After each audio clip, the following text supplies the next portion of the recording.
good? My name's Joshua Kafour, and Andre and I are going to be exploring electromagnetism and Ampere's law. Let's dive right in. Here's electromagnetism, Andre. That's right. Electromagnetism occurs when current runs through a piece of metal and assumes magnetic properties. Now, these magnetic properties are only temporary and will only exist as long as current runs through the piece of metal. Now, what is Ampere's law, Andre? That's also right, Andre.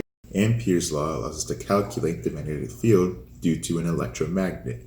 This is Ampere's law. It states that if we take the product of magnetic field and the sum of the lengths of the closed path associated with that magnetic field, it will equal the magnetic permittivity of space times the current enclosed by that closed path, or Amperian loop.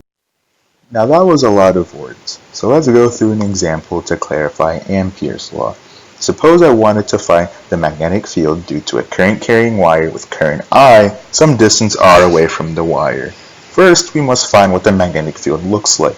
Using the right-hand rule, which correlates the direction of current with the direction of magnetic field, we get that our field loops around the wire like a circle. If you don't believe me, we can use some intuition and figure out that at any equidistant point from the wire, the magnetic field strength is the same. A set of points equidistant from another point is a circle. Skadoosh. Mind blown. Since our magnetic field is a circle, the Amperian path associated is a circle. Accumulating the lengths of the closed path associated with the field is simply the circumference of that circle. Also, our enclosed path encloses all the current. So plugging this information in and doing some algebraic manipulation, we get μ over 2 pi r as our magnetic field. Now to amp up your understanding of Ampere's law, let's go through another example. Suppose I wanted to find the magnetic field inside a solenoid or looped wire. Like before, we find what the magnetic field looks like. Notice our currents loop around this time, so when we use right-hand rule, we get that our field is just a straight line. Since our field is a line, our Amperian path in this case is a rectangle where one of the sides contains the field. We use a rectangle so the path can enclose current. So when we accumulate the lengths associated with the field, we get the length of the solenoid, or L.